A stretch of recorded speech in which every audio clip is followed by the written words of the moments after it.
আমার আপনার নবী, রহমাতের নবী, সাইয়্যিদুল আম্বিয়া, ইমামুল আম্বিয়া, যেই পয়গম্বর সর্বপ্রথম দুনিয়ায় আসলেন, আমার আপনার মতো সাধারণ কোনো মানুষের জন্ম হয়েছে এমনভাবে আসেনি।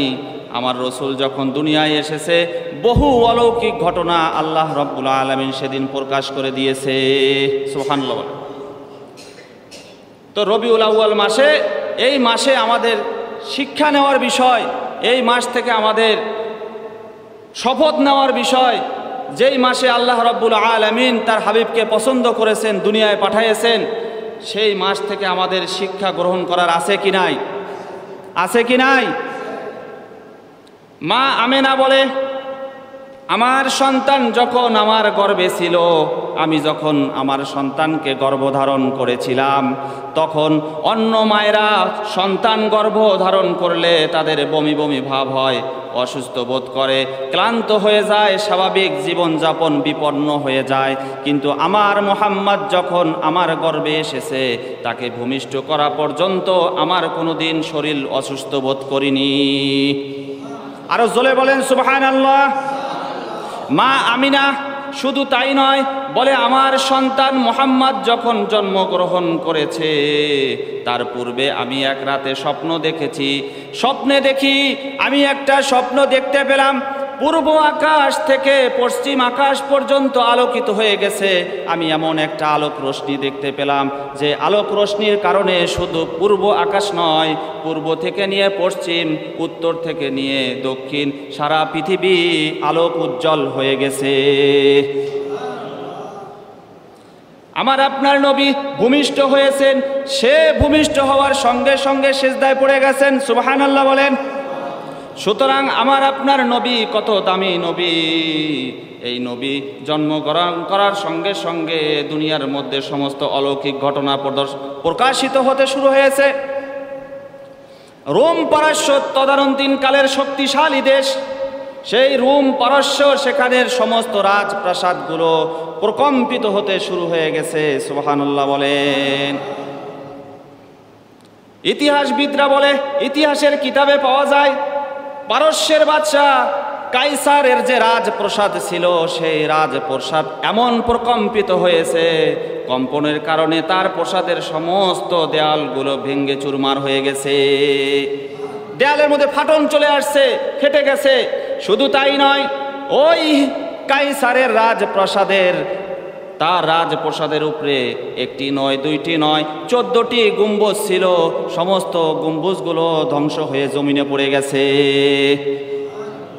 তাহলে সাধারণ কোনো নবীর আগমন ঘটতেছে। আমার রসুল জন্মগ্রহণ করার সঙ্গে সঙ্গে সেই পারস্যের খর স্রোত, সেই শ্বেত সাগর পর্যন্ত শুকিয়ে গেছে। সেই ইহুদি নাসারারা পূজা করত, অগ্নিকুণ্ডর সাথে তারা পুজো করত। দীর্ঘদিনের তাদের যে 1000 বছরের প্রজ্বলিত অগ্নিকুণ্ড ছিল, শত শত বছর, হাজার হাজার বছর সেই আগুন নিবে না। কিন্তু আমার আপনার রসুল যখন জন্মগ্রহণ করে দুনিয়ায় এসেছে, সঙ্গে সঙ্গে ওই পারস্যের 1000 বছরের প্রাচীন সেই অগ্নিকুণ্ড সঙ্গে সঙ্গে নিবে গেছে। আরো জোরে বলেন সুবহানাল্লাহ। ও মুসলমান, আমার আপনার নবী যখন জন্মগ্রহণ করেছে, তখন ওই আরবের ময়দানে, ওই কাবা শরীফের মধ্যে তদানীন্তন কালের জাহেলি লোকজন কাবা শরীফের মধ্যে মূর্তি ঢুকিয়ে পূজা করত। আমার নবী যখন জন্মগ্রহণ করেছে, ওই কাবার ভিতরের সমস্ত মূর্তিগুলো ধূলিসাৎ হয়ে গেছে। তাহলে আমার রসুল যখন জন্মগ্রহণ করেছে, সর্বপ্রথম মিশন ছিল তার মূর্তি দূর করা। কি দূর করা? মূর্তির সাথে কোনো আপোষ নাই, মূর্তির সাথে কোনো আপোষ চলবে না। আমার নবীর সর্বপ্রথম মিশন ছিল মক্কার এই ঘর থেকে সমস্ত মূর্তিগুলো অপসারণ করতে হবে। ঠিক না? ঠিক। পয়গম্বর ইব্রাহিম আলাইহিস সালাতু ওয়াস সালাম, তার বাবা ছিল আজর কুমার, তিনিও মূর্তির ব্যবসা করতেন, মূর্তি বানাইতেন, হাটে বাজারে ব্যবসা করতেন। পয়গম্বর ইব্রাহিম আলাইহিস সালামের অভিযান ছিল এই মূর্তিদের বিষয়ে। কথা বলেন ঠিক না ঠিক? মুসলমান, আজকে এই সিরাতুন নবী মাহফিলে আমাদেরকে শপথ গ্রহণ করতে হবে, আমাদেরকে শিক্ষা গ্রহণ করতে হবে। সুতরাং মূর্তির সাথে কোনো আপোষ করতে আমরা রাজি নাই। ঠিক না ঠিক? কে কে রাজি নাই হাত তুলে দেখান যে আমরা মূর্তির যেখানে আছে সেখানে আমরা তাদের সাথে আপোষ করতে রাজি নাই। আমার আপনার নবী 12 রবিউল আউয়াল মাসে জন্মগ্রহণ করলেন, সোমবার তারিখে সুবে সাদিকের সময়। আমার আপনার নবী সর্বপ্রথম জন্মগ্রহণ করার পরে 3 জন লোকের দুধ পান করেছে। কয়জন লোকের? কয়জন লোকের? আমাদের প্রিয় নবী জন্মের পরে দুধ পান করেছে কয়জন মহিলার? 3 জন মহিলার। আমার নবীর ইতিহাস জানার দরকার আছে কি নাই? আমার নবী শুধু নবী নয়, সে একজন এতিম নবী। তার মুহাম্মদকে গর্বে রেখে তার বাবা মদিনায় ব্যবসা করার জন্য গিয়েছিল, সেখানে গিয়ে মারা গেছে। সেই এতিম নবীর ইতিহাস জানার দরকার আছে কি নাই? সুতরাং তার বাবা, আমার নবী যখন গর্বে ছিলেন মা আমেনার, তখন আমার নবী মদিনায়, আমার নবীর পিতা ব্যবসা করার উদ্দেশ্যে মদিনায় গিয়ে থাকেন, সেখানে গিয়ে তিনি ইন্তেকাল করেন। এরপরে এতিম নবী যখন জন্মগ্রহণ করেন আবু তালেবের ঘরে সুবে সাদেকের সময় 12 রবিউল আউয়াল সোমবার তারিখে জন্মগ্রহণ করেন। এরপরে তিনি 3 জন মহিলার দুধ পান করেন। 1 নম্বর তার নিজ মা আমেনার দুধ পান করেন, সুবহানাল্লাহ বলেন। 2 নম্বর তার জন্মের পরে দ্বিতীয়তে সে দুধ পান করেছেন আবু লাহাবের দাসী সুহাইবার। 3 নম্বরে যখন দুধ পান করেন তার নাম হলো হালিমাতু সাদিয়া। আরবের তখন প্রচলন ছিল বাচ্চাদেরকে শহরে লালন পালন করতো না, বাচ্চাদেরকে লালন পালন করার জন্য তারা তায়েফে পাঠাই দিত। কোথায় পাঠাই দিত? তায়েফে পাঠাই দিত। তায়েফের লোকজন ছিল দুর্বল, গরিব, তারা অভাবী ছিল। তারা আরবে এসে এই বাচ্চাদেরকে নিয়ে যেত, নিয়ে গিয়ে তাদের বাচ্চাদের সাথে দুগ্ধ পান করাইতো। কথা বুঝছেন না? তায়েফের মহিলা যাদের বাচ্চা আছে, একটা বাচ্চা আছে, ওই বাচ্চার সাথে আরেকটা বাচ্চা যদি নিয়ে যায় তাহলে বুকের দুধ পান করবে। এই আরববাসীর ধনাঢ্য মহিলারা, ধনাঢ্য ব্যক্তিরা কিছু টাকা পয়সা দিবে, ওই গরিব মানুষগুলো চলতে পারবে। তারা পয়সার আশায়, টাকার আশায়, অর্থের আশায় আরবে আসতো, এসে এই রকমের বাচ্চাদেরকে নিয়ে যেত। সেই ঘটনা একদিন তায়েফ থেকে বনু সাদ গোত্রের লোকজনরা রওনা দিল, চলো আমরা মক্কায় যাব, বাচ্চা নিয়ে আসতে যাব। একটা জামাত, একটা দল রওনা দিল মক্কার উদ্দেশ্যে। সমস্ত দলগুলো চলে আসলো, দলের মানুষগুলো চলে আসলো। হালিমাতু সাদিয়া ওই দলের সঙ্গে সঙ্গে একজন বাচ্চার তালাশে মক্কায় চলে আসলো।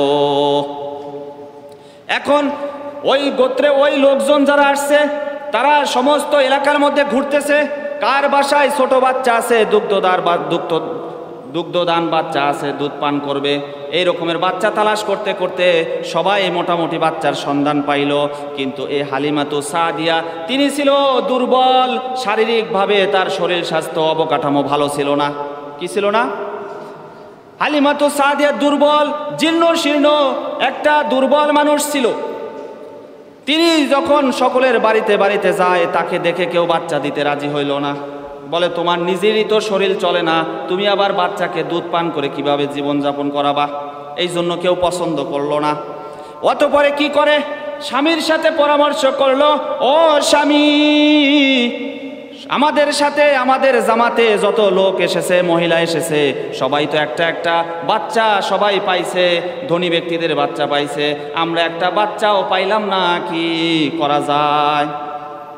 এদিকে মুহাম্মদকেও তো বা মহিলাদের কাছে দুধ পান করানোর জন্য দিবে, কিন্তু ঘটনা হলো মুহাম্মদকে কেউ কবুল করে না, কারণ সে হলো এতিম। সে কি? এতিম। উপযুক্ত পরিশ্রমিক দিবে না কেউ। এই জন্য কোনো মহিলা মুহাম্মদকে নিতে আগ্রহী হয় না, যে এই এতিম সন্তানকে নিয়ে গিয়ে আমাদেরকে পারিশ্রমিক কে দিবে? বাচ্চাকে 2 বছর দুধ পান করানোর পরে উপযুক্ত টাকা পয়সা হাদিয়া কে দিবে? এই কথা চিন্তা করে মুহাম্মদকে কেউ নেয় না। এরপরে যখন হালিমাতু সাদিয়া দেখলো আমি গরিব মানুষ, জীর্ণ শীর্ণ মানুষ, কাবু মানুষ, আমিও তো বাচ্চা পাচ্ছি না, স্বামীর সাথে পরামর্শ করে, ও স্বামী, নাও আমরা খালি হাতে ফিরে যাওয়ার চাইতে এই এতিম সন্তানটাকে নিয়ে যাই। সুবহানাল্লাহ বলেন। হালিমাতু সাদিয়া তার কোলে একটা সন্তান ছিল। যখন মুহাম্মাদের মা আমিনাকে বলল, মা, এই সন্তানটাকে আমাদের কাছে দেন, আমরা উপযুক্ত রক্ষণাবেক্ষণ করব, তার পরিচর্যা করব, আমাদেরকে গরিব বলে আপনি ঘৃণা করবেন না, হেয় প্রতিপন্ন করবেন না, আপনাদের কাছে বিশ্বাস করে দিতে পারেন। তখন হালিমাতুস সাদিয়া আমার আপনার নবীকে যখন কোলে নিলেন, সঙ্গে সঙ্গে হালিমাতুস সাদিয়ার শরীরের মধ্যে আল্লাহ রহমতের হাওয়া চালু করে দিলেন। ও মুসলমান, আমার আপনার নবীকে কোলে নেওয়ার সঙ্গে সঙ্গে তার মা হালিমাতুস সাদিয়া উপলব্ধি করলেন, আমি ছিলাম গরিব মানুষ, আমি ছিলাম জীর্ণ শীর্ণ একটা কাবু মানুষ, আমার বুকে আমার স্তনে কোনো দুধ নাই, আমার সন্তান পর্যাপ্ত দুধ পায় না। আর যখন মোহাম্মদকে আমি কোলে নিলাম, সঙ্গে সঙ্গে আমি আমার স্তনের মধ্যে দুধ আসা শুরু হয়ে গেছে, উপলব্ধি করলাম। শুধু তাই নয়, আমার আপনার নবী ছিল ইনসাফের নবী, সব সময় ডান পাশের স্তন থেকে দুধ পান করতেন। সহজ সরল ছোট মানুষ, শিশু মানুষ, তার মধ্যেও দেখেন ইনসাফ, সে কখনো বাম পাশের স্তন থেকে দুধ পান করে নাই, কারণ আল্লাহ তাআলা তাকে ইনসাফ দিয়েছে, কারণ তার আর একটা দুগ্ধ ভাই আছে, হালিমাতুস সাদিয়ার সন্তান। এরপরে যখন বাইরে সবাই বাচ্চা নিয়ে বাইরে ফিল্ডের মধ্যে তাঁবুর মধ্যে গেল, এখন সবাই একটা একটা করে বাচ্চা কালেকশন করেছে, এখন তারা তায়েফের উদ্দেশ্যে রওনা দিবে। ভাইজান, ঘটনা হলো মর্মান্তিক। আসার সময় সমস্ত উটগুলো আগে আগে চলে আসে। হালিমাতুস সাদিয়া যখন এসেছে, তার উটটাও ছিল একটা কাবু। কি ছিল? বড়লোক মানুষের প্রাইভেট কার হয়, গরিব মানুষের ভ্যান হয় কি হয় না? বড়লোক মানুষের পালসার হয়, গরিবের সাইকেল হয়। হালিমাতুস সাদিয়া তদানীন্তন কালের গরিব মানুষ, এই জন্য তার উটটাও ছিল দুর্বল। কি ছিল? এবার তাঁবুতে গিয়ে দেখে সবাই রওনা হয়েছে, বাড়িতে যাবে, তায়েফের উদ্দেশ্যে রওনা দিয়েছে। এখন যখন রওনা দিয়েছে, আসার সময় হালিমাতুস সাদিয়ার উট ছিল সবার পিছে। এখন এই জামাত যখন রওনা দিয়েছে, আমার আপনার নবী যেই উটে আরোহণ করেছে, সমস্ত উটের আগে আমার আপনার নবীর উট চলতেছে। বরকত প্রকাশ হওয়া শুরু হয়ে গেছে, বরকত প্রকাশিত হওয়া শুরু হয়ে গেছে। শুধু তাই নয়, বাড়িতে নিয়ে যাওয়ার পরে হালিমাতুস সাদিয়া দেখে আস্তে আস্তে তার শরীর স্বাস্থ্য ভালো হয়ে যায়, আস্তে আস্তে শরীর স্বাস্থ্য ভালো হয়ে যায়। ছেলেটাও কাবু ছিল, ছেলেটাও ভালো হয়ে যাচ্ছে। শুধু তাই নয়, ইতিহাসের কিতাবে পাওয়া যায়, যখন ওই মুহাম্মদকে তায়েবে নিয়ে গেল, বনু সাদ গোত্রে নিয়ে গেল। বনু সাদ গোত্রে যখন নিয়ে যাওয়া হলো, ওই এলাকার মধ্যে তখন দুর্ভিক্ষ চলতেছিল।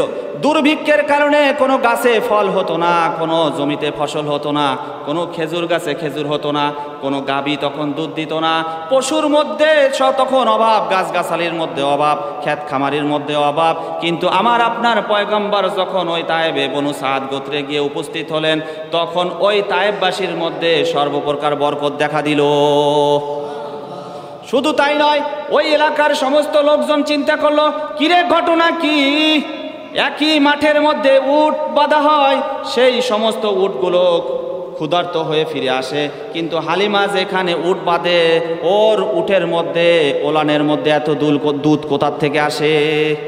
কথা বুঝছেন?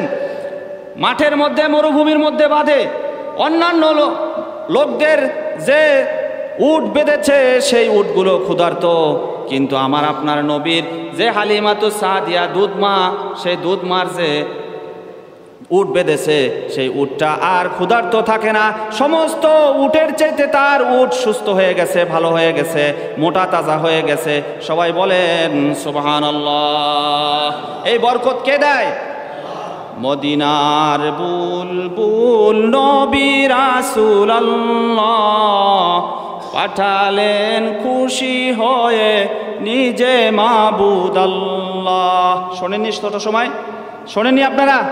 মদিনার বুলবুল নবী রাসূলুল্লাহ পাঠালেন খুশি হয়ে নিজে মাবুদ আল্লাহ। সুবহানাল্লাহ বলেন, মারহাবা বলেন।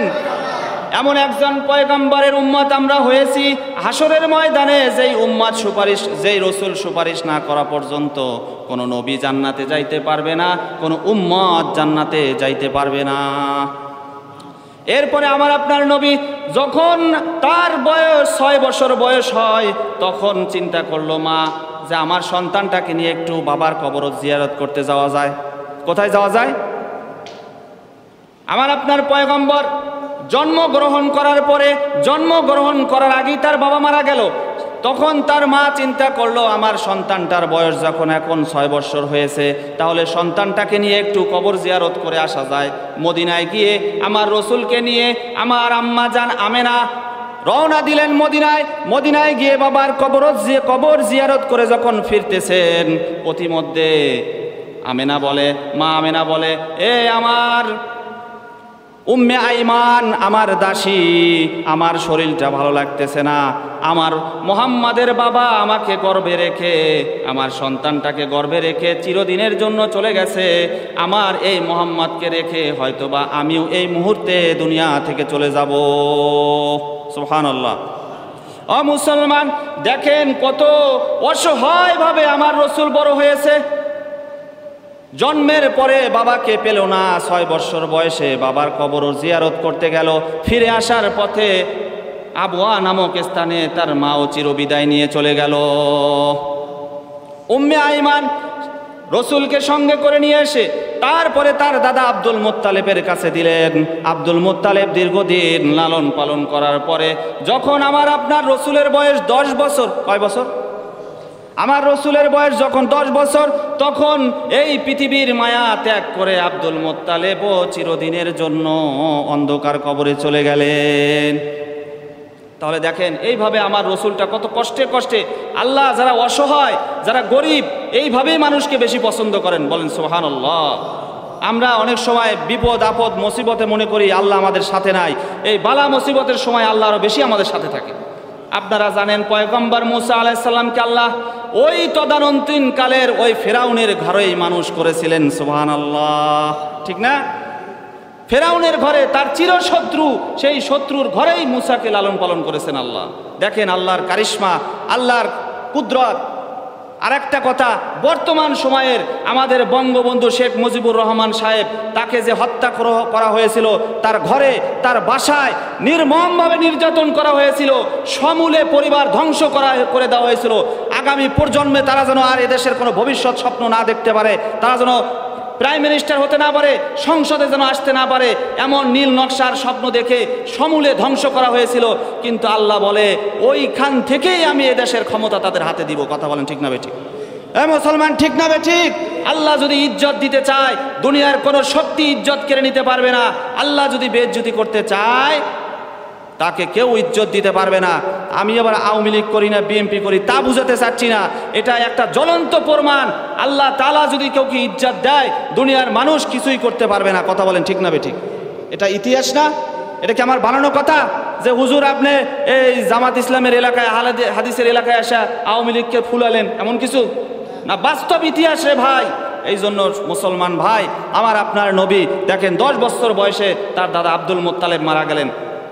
এরপরে 12 বছর বয়স যখন আমার রসুলকে নিয়ে আবু তালেব যখন দায়িত্ব গ্রহণ করলেন, আবু তালেব বলেন যে এই সন্তানটাকে, এতিম সন্তানটাকে রেখে যদি আমি তাইফে ব্যবসার উদ্দেশ্যে যাই, সিরিয়াতে ব্যবসার উদ্দেশ্যে যাই, তাহলে কাফেররা হয়তো বা মেরে ফেলবে। কাফেররা বাপের পরে বাপের মতো আদর আর কে করে? চাচা করে। যেহেতু জন্মের পরে বাবাকে পায় নাই, আবু তালেব যথেষ্ট আদর করেছে, সহানুভূতি করেছে, সান্ত্বনা দিয়েছে।